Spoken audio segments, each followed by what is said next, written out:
E aí pessoal, hoje aproveitar aqui esse finzinho de noite, que não está muito barulho aqui na minha cidade, para fazer um outro recado, para trabalhar um outro conteúdo aqui no nosso canal, da TV do professor Israel Poemeiro.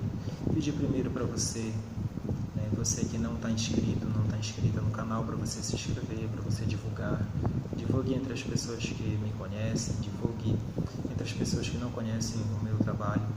Este canal é uma extensão do blog Poemeiro do Miri, um blog que tem uma certa consistência já de trabalho aqui, aproximadamente 8, 7 anos de trabalho aqui, mais restrito ao município de Garapé-Miri, mas falando de problemas nacionais.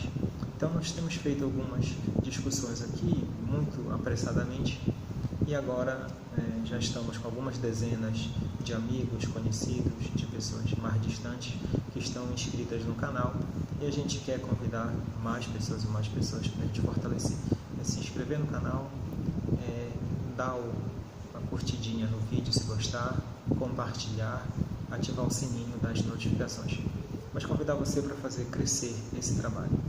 Bom, fervilhou aí essa semana a situação do ministro da Educação, o Jair Messias, que ganhou, teve a maioria de votos para a presidência da República. Ele definiu basicamente a última definição dele, já com alguns ministros envolvidos em corrupção. Ele definiu o ministro da Educação, um cidadão lá, um professor da Universidade Federal de Juiz de Fora, um colombiano, já está bem localizado, bem inscrito aqui no trabalho aqui no Brasil. E, gente, o que estava pior, sempre algo que está ruim, que está pior, sempre pode piorar mais. Então, com tudo aquilo de anúncio ruim, de coisas ruins para o governo que vai se instalar, que está se organizando para começar, e vem uma situação muito pior agora, que é essa situação do ministro da Educação, que vai ser este colombiano. Bom, então foi definido por um senhor chamado Olavo de Carvalho, um cidadão aí que tem o seu material no YouTube, é um cidadão que é referenciado e reverenciado pelo próprio Jair, pelo presidente eleito, o Bozo, o Coiso, e pelos filhos do Coiso. Eles vão lá para os Estados Unidos, dão um presente, levam um livro, enfim. E esse tal de Olavo de Carvalho, que não tem experiência de universidade, não tem doutorado, não é um professor renomado, não tem situações aí que não é bom nem pronunciar sobre a vida dele, mas esse senhor, esse Olavo de Carvalho, foi quem definiu o ministro das Relações Exteriores e definiu o ministro da Educação. Com um agravante, o ministro da Educação foi definido por conta do que a bancada evangélica, a frente evangélica, o segmento que tem Magno Malta, Silas Malafaia, essas pessoas que têm ódio da educação crítica, que têm horror a um Estado democrático, laico, plural, que tem ódio nos trabalhadores da educação, que tem viés crítico e pós-crítico. Essa galera aí, Silas Malafaia, Magno Malta, Eduardo Cunha e companhia, esse segmento da política brasileira, foi o que foi contemplado com a escolha desse ministro da Educação. Bom, este ministro da Educação, que vai ser, ele tem posições do tipo que as escolas tenham espécie de conselho de ética, claro, para poder julgar, processar, de repente caçar, demitir professores e professoras. Ele é grande defensor do Escola Sem Partido, ou seja, o projeto da escola com mordaça. Então, quero chamar muito a atenção de você que é professor, professora e outros servidores das escolas públicas especialmente, mas não creio eu que também das escolas privadas seria muito importante também os trabalhadores da educação do setor privado prestar bem atenção nisso, os pais de alunos, os responsáveis de alunos, toda a comunidade educacional.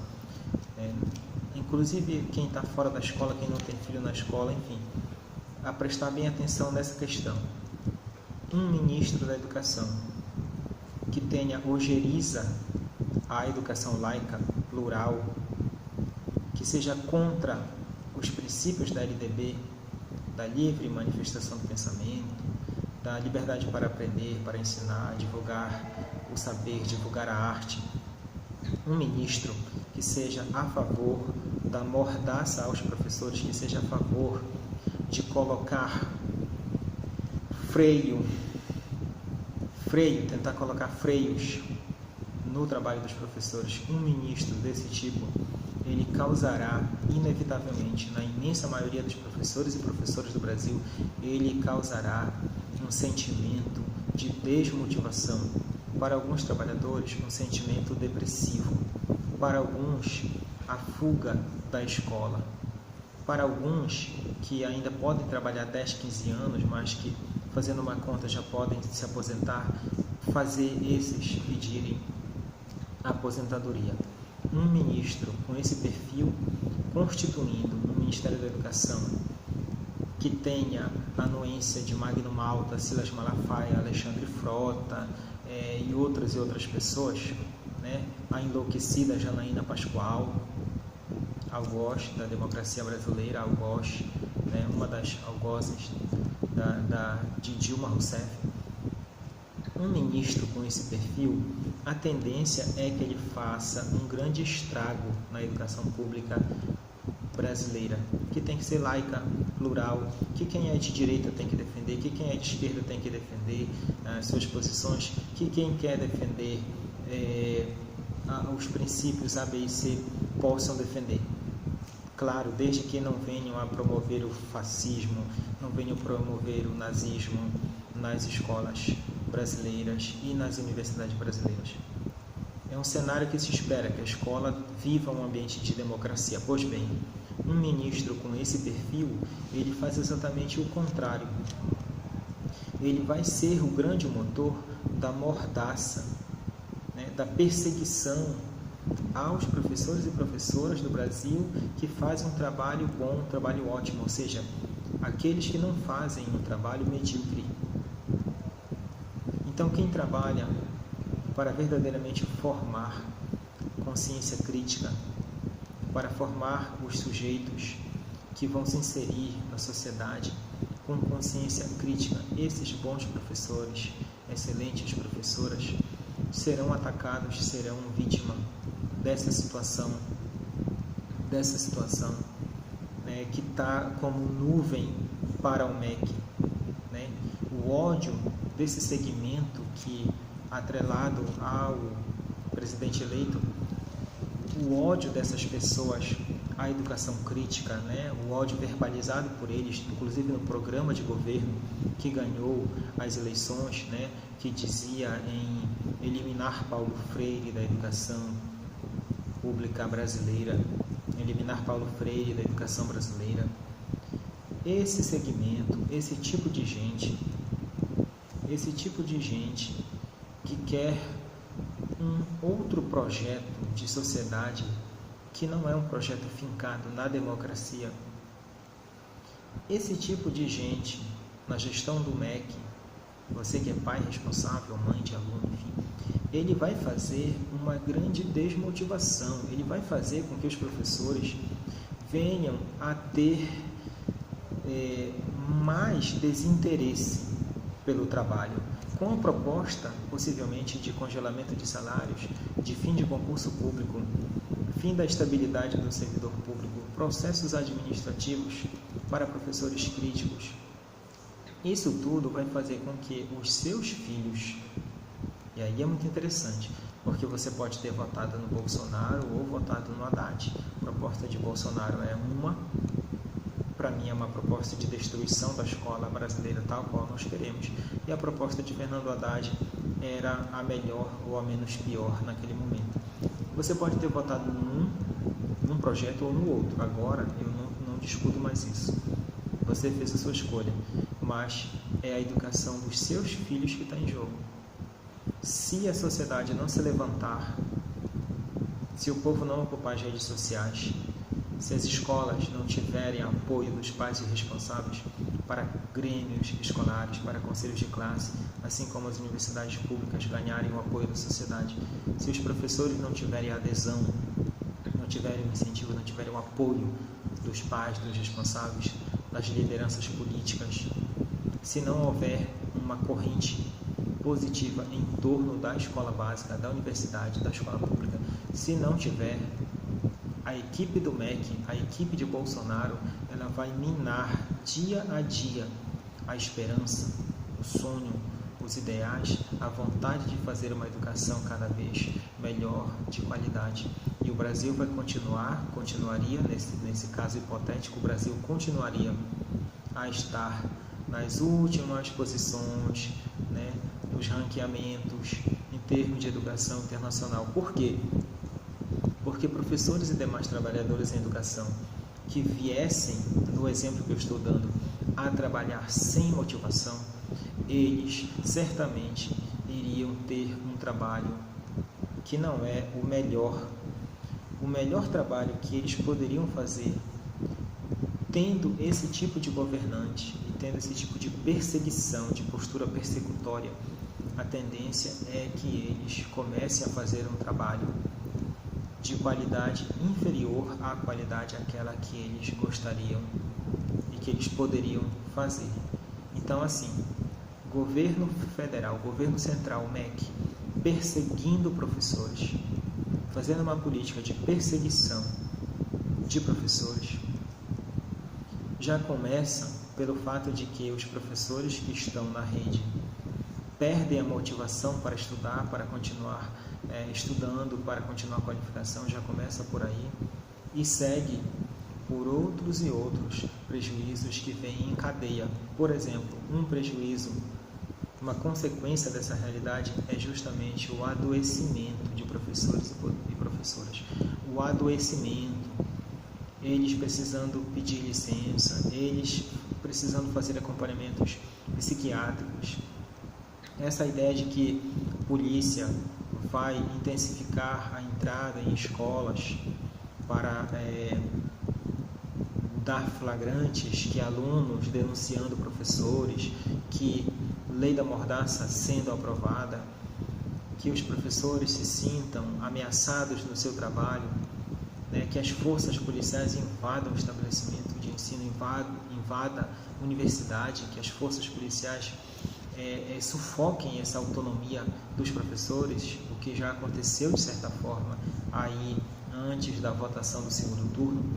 Um cenário como esse e outros elementos que não dá para dizer agora para não alongar muito a conversa, esse cenário é um cenário que traz inevitavelmente muitos adoecimentos aos professores e às professoras do Brasil, principalmente às professoras, porque nós somos um país ainda de muitas injustiças, onde as professoras têm uma jornada dupla ou tripla de trabalho.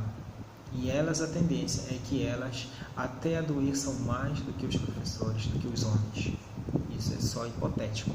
O que é certo é que, se o governo federal define o ministro da Educação, uma área profundamente sensível, se define o ministro da Educação a partir das bênçãos do Olavo de Carvalho, isso claro que não vai dar certo.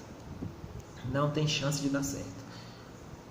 Mas tem as bênçãos do Silas Malafaia, do Magno Malta, do Eduardo Cunha, do Michel Temer, do Alexandre Frota e outras pessoas. Não tem chance de dar certo. Não tem chance de dar certo. Não é possível. Não se tira leite da pedra, como se diz em brincadeira, né?